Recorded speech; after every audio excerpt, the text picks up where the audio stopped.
Hello दोस्तों, स्वागत है आप सभी का।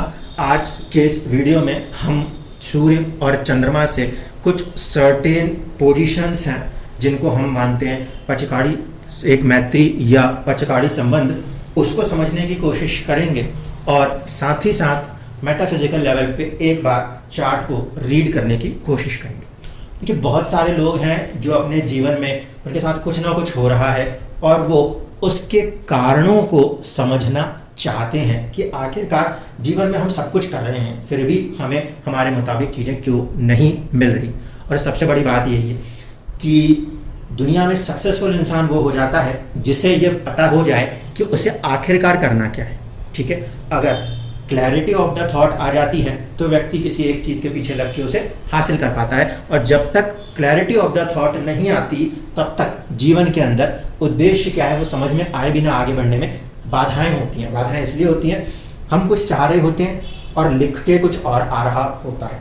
ठीक है, तो हमें दोनों ही चीज़ों को समझना पड़ता है कि क्या कंडीशनें जो लिख के आ रही हैं हम उसके रास्ते से जा रहे हैं या हम किसी दूसरे रास्ते से जा रहे हैं।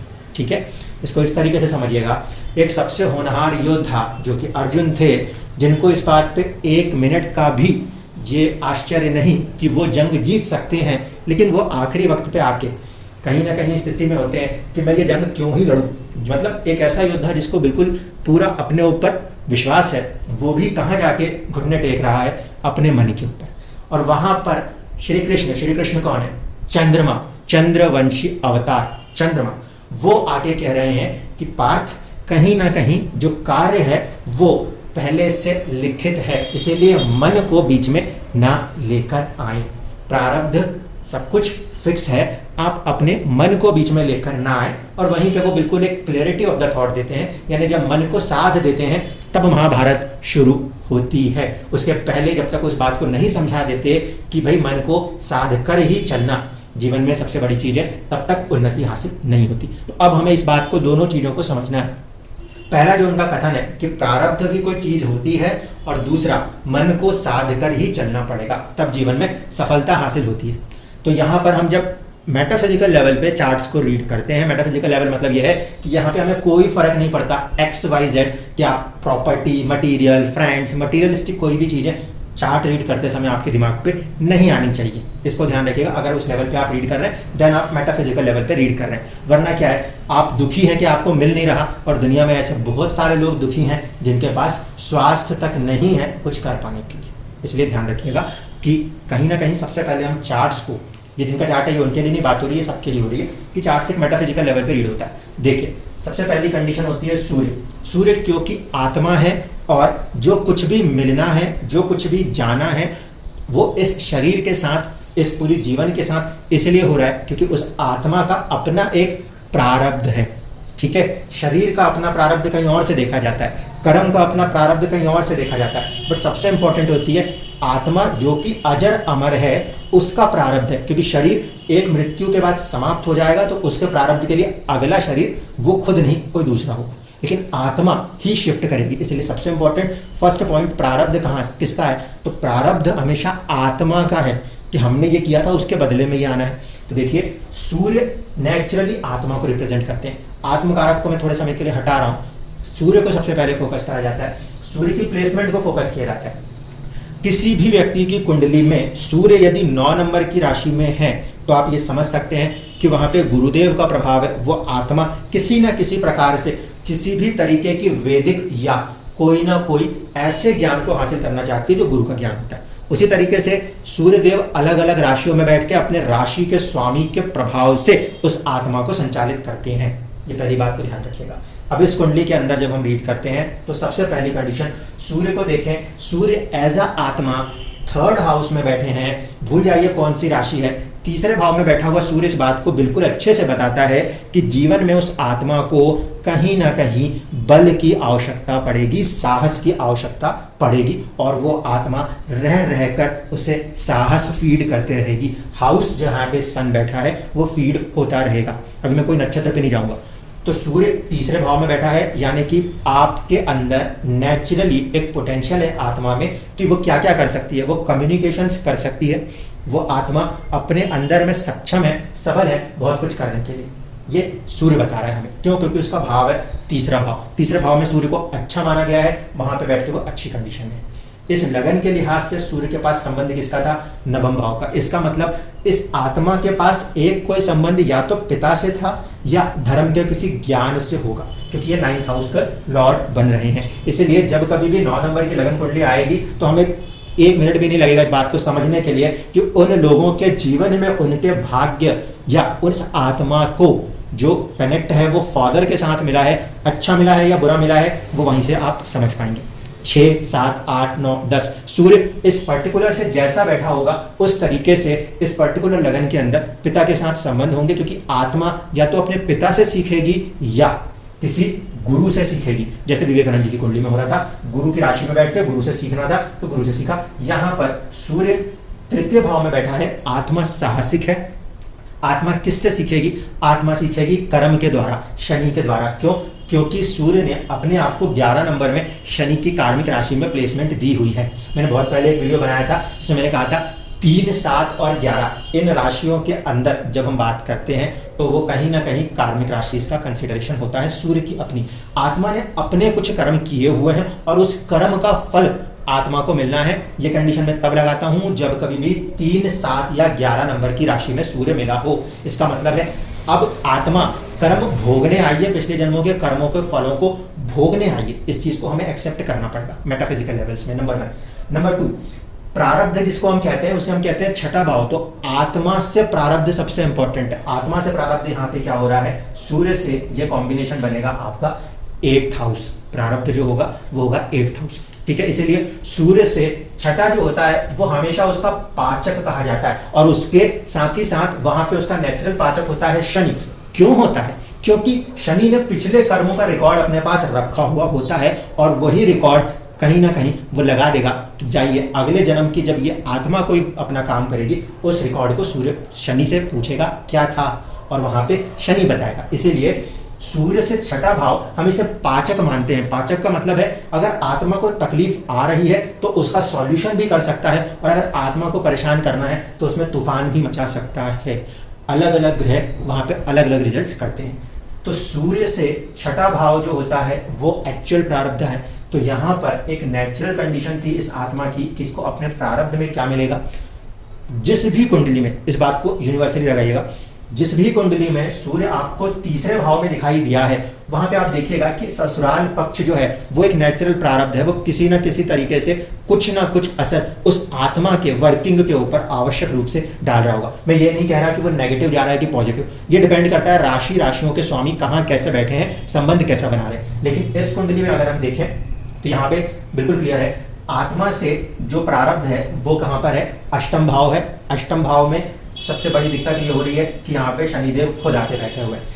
एक चीज 11 नंबर की राशि यानी पास्ट वर्ष के कर्मा को भुगतने और अपने उस पर लेने के लिए सूर्य आत्मा ने जन्म लिया है, नंबर 1। नंबर 2, पिता का कोई कर्मा है जिसको कि कंप्लीट करना था, जिसके लिए जन्म है। ये भी कॉम्बिनेशन कंप्लीट कर सकते हैं क्योंकि सूर्य पिता के कारक होते हैं, कुछ ना कुछ उनको बढ़ाने का काम जरूर करते हैं। यहाँ पे हम जब देखेंगे कि सूर्य से छठा, ये सभी कुंडलियों में देखा जाता है, सूर्य से छठा, सूर्य से छठे में अगर शनि आ रहा है तो इसका मतलब है कि आपको अपने जीवन के अंदर बहुत ज्यादा अधिक मेहनत करनी पड़ेगी।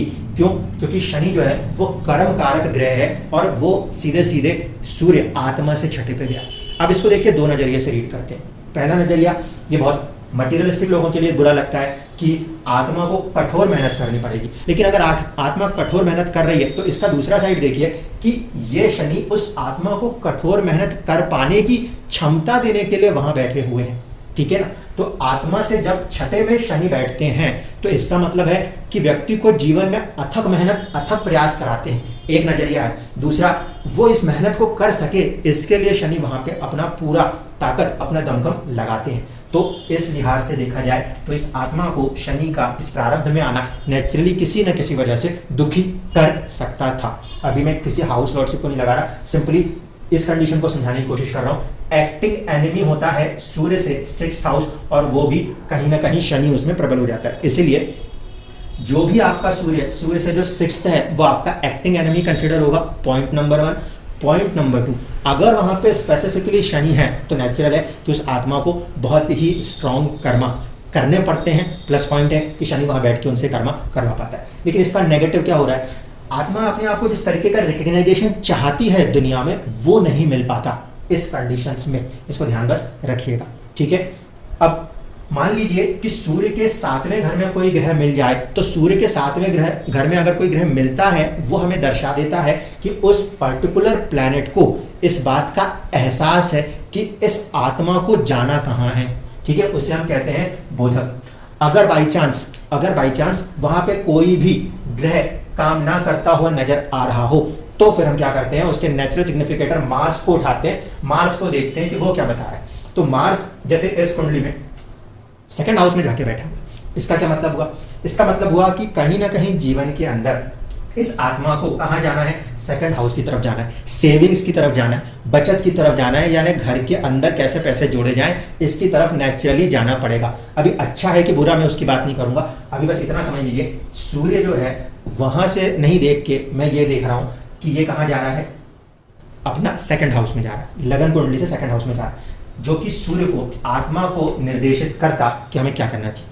अब सूर्य से प्लेसमेंट को देखें तो ये दिख रहा है कि मंगल इस बात को दर्शा रहा है कि इस आत्मा को हमेशा किसी न किसी बात को लेकर परेशान होते रहना पड़ेगा। क्यों? क्योंकि जो बोधक है, जो सूर्य को मदद करता है, हेल्प करता है, वो खुद उससे 12वें जाके बैठा हुआ है, ठीक है। इस बात को ध्यान रखिएगा। अब इसके बाद आता है कारक। कारक क्या है? कारक वो है जो एग्जैक्टली जानता है और किसी चीज को कंप्लीट करवा पाता है। तो सूर्य से कारक, आत्मा का कारक, ठीक है। सूर्य से जो कारक है वो क्या होता है, वो बेसिकली हमेशा गुरु को मानते हैं, इसीलिए नाड़ी में बार बार आप बोलते हैं कि गुरु जो है वो जीव है, जीव कारक। तो वो जो जीव है वही आत्मा को बताने आया है, इस कारण से जुपिटर को यूज करते हैं। इस कुंडली में देखें तो सूर्य आत्मा से जीव जो कि कारक है वो आत्मा को बल प्रदान कर रहा है 3 घर आगे बैठ के। मैं सिर्फ इस समय सूर्य कुंडली रीड कर रहा हूँ, टू बी वेरी फ्रैंक। आत्मा को गुरु जो है वो किसी ना किसी तरीके से, जो कि कारक है, वो बल प्रदान करता रहेगा, यानी कि natural wisdom, natural blessing of the God आपको बार बार हेल्प करती रहेगी, आपके आत्मा को किसी ना किसी रूप में आकर एक स्ट्रॉन्ग होल्ड देने की। केतु की प्लेसमेंट है, केतु को मत्स्य अवतार से देखा जाता है, यानी कि जो सही चीजें हैं उसके अंदर आप अपने आप को हमेशा बनाए रख सको, इसके लिए केतु आपको हमेशा सपोर्ट करेगा।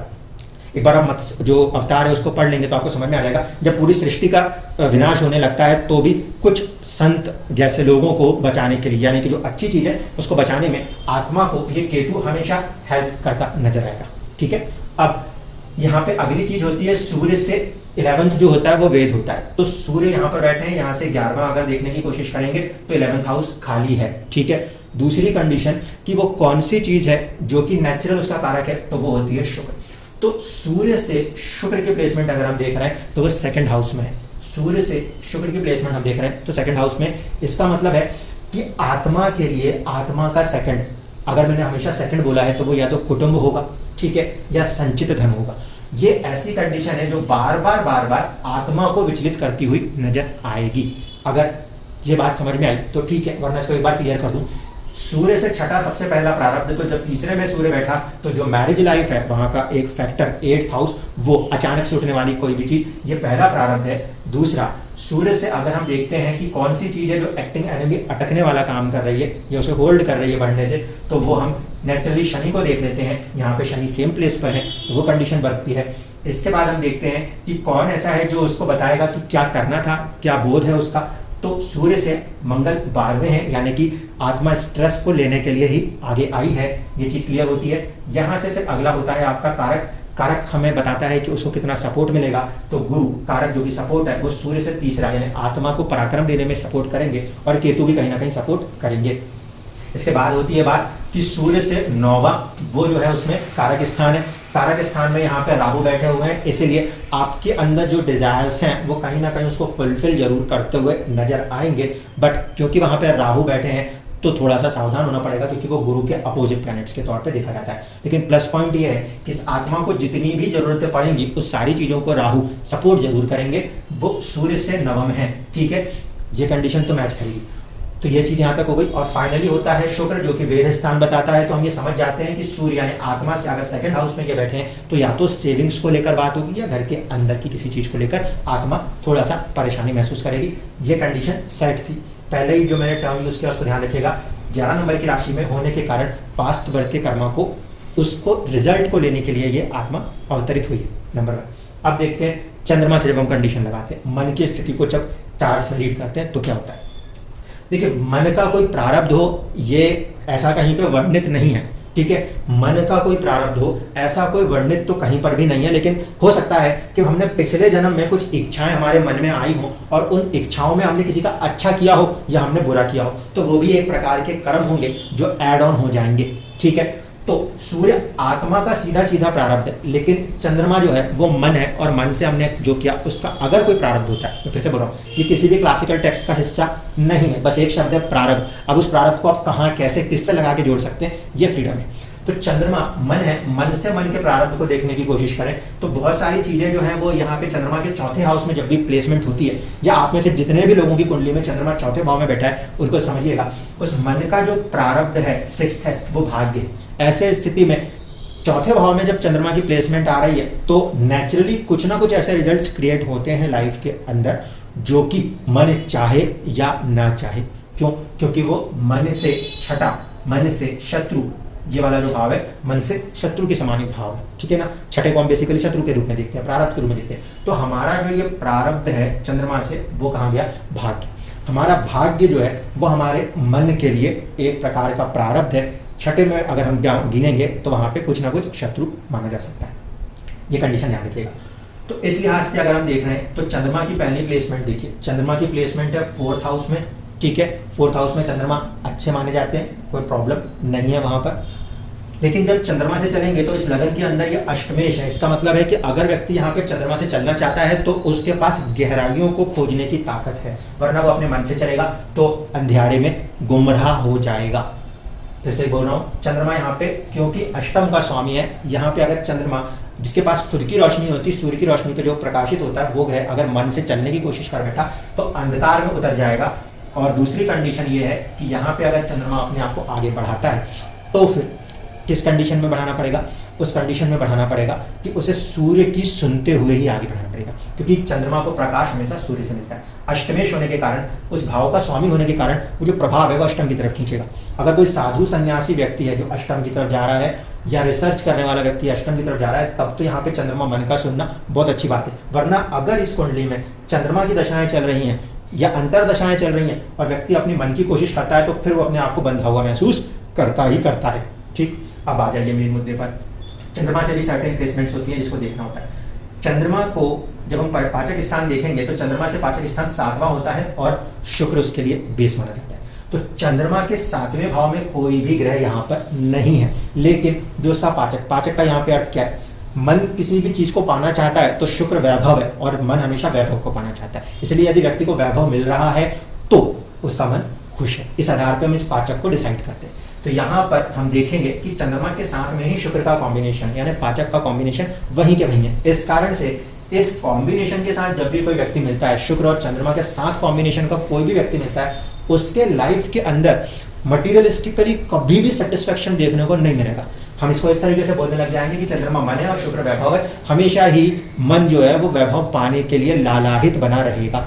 इस बात को समझिएगा कि यहाँ ऐसी कंडीशन में चंद्रमा बताता है कि मन हमेशा शुक्र वैभव को पाने के लिए लालाहित बना रहेगा, क्योंकि वो उसका पाचक था, वो उसके साथ ही जुड़ गया है, तो वो उसको कहीं पर भी एक सेटिस्फेक्शन फुल आउट नहीं दे पाता। क्योंकि होना क्या चाहिए, उसके 7वें में अगर आए तो वो कंडीशन सपोर्ट करती है। Point number 1। पॉइंट नंबर 2, चंद्रमा से जब हम देखते हैं तो चंद्रमा से आपका जो 9th होता है वो बताता है कि उसको किस तरफ बढ़ना चाहिए। उस आत्मा को सूर्य बता रहा था, उस मन को उसका 9th बताता है। अगर यहाँ पे चंद्रमा बैठे हैं तो चंद्रमा से चंद्रमा का 9th यानी कि आपका 12th हाउस है। यहाँ पे मन को किस तरफ जाना चाहिए, या तो हॉस्पिटल की तरफ जाना चाहिए, चैरिटी की तरफ जाना चाहिए, या फिर कहीं ना कहीं बाहर की तरफ हट के जाना चाहिए।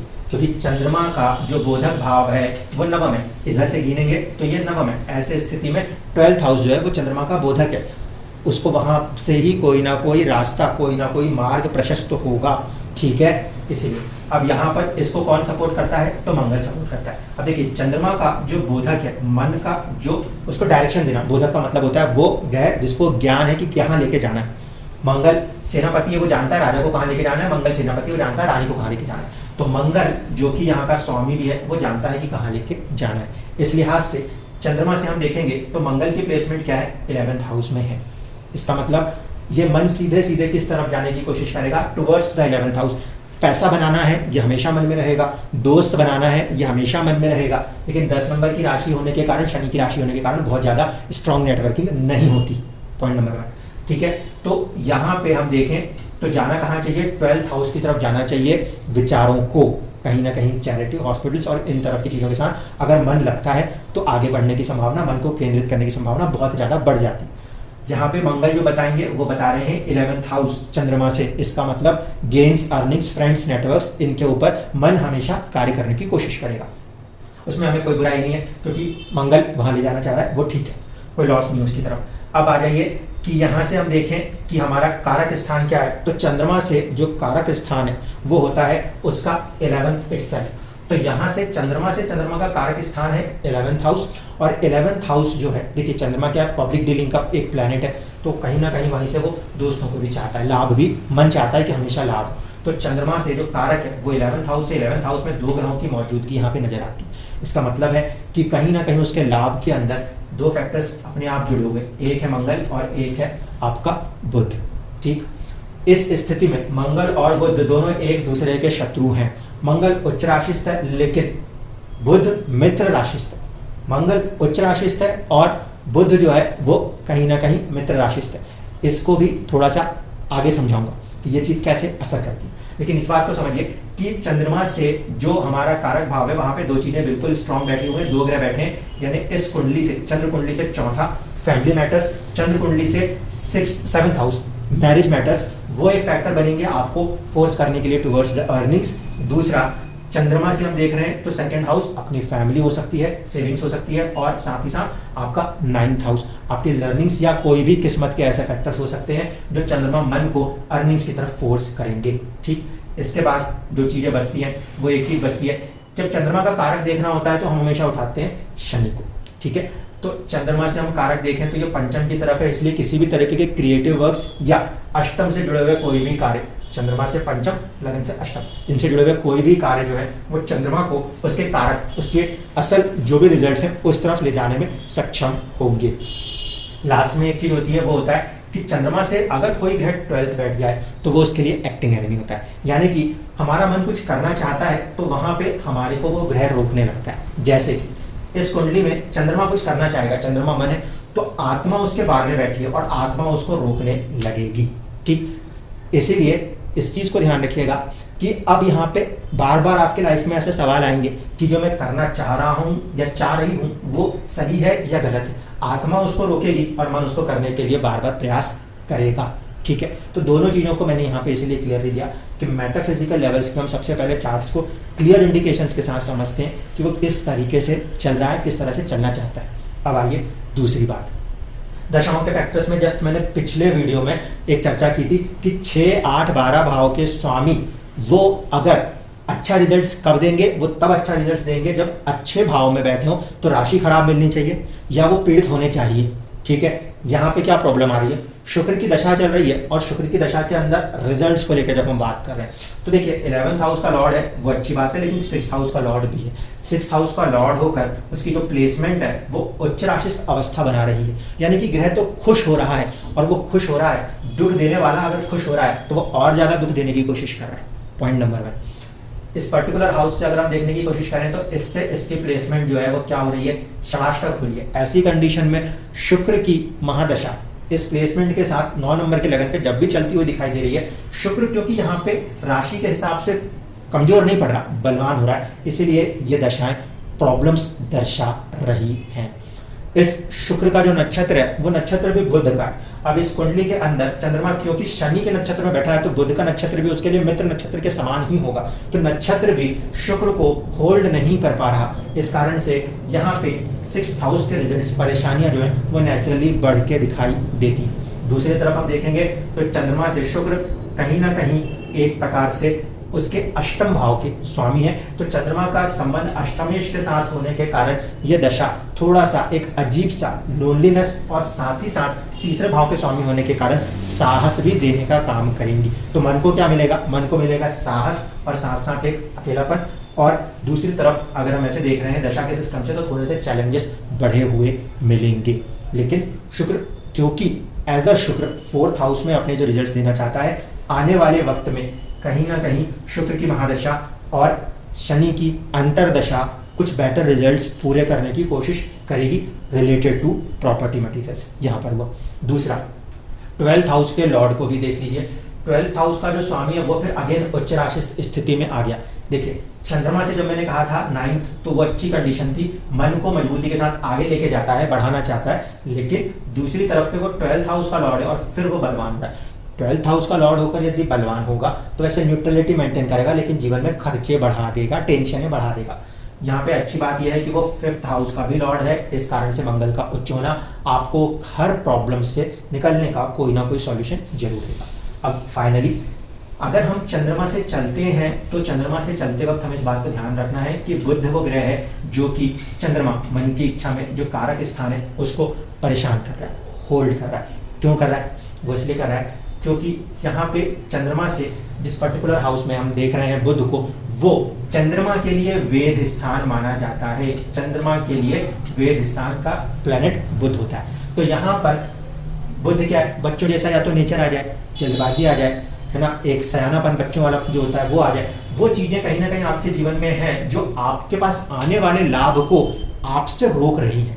ठीक है, तो यहाँ पे पहला प्रश्न अगर उठता है कि आत्मा की सुने कि मन की, तो मन की सुनिए, नंबर 1। दूसरी चीज, हर उस चीज को अवॉइड कीजिए जो मर्क्यूरी के साथ कनेक्ट है या बचपना जो है उसको अवॉइड करिए। यहाँ पे अगर मैं रीड करता हूँ तो मैं देखता हूँ कि चंद्रमा से 4था और 7वां एक सामने मित्र बनाने की कैपेसिटी, ये एक फैक्टर बन रहा है गेम्स को रोकने में।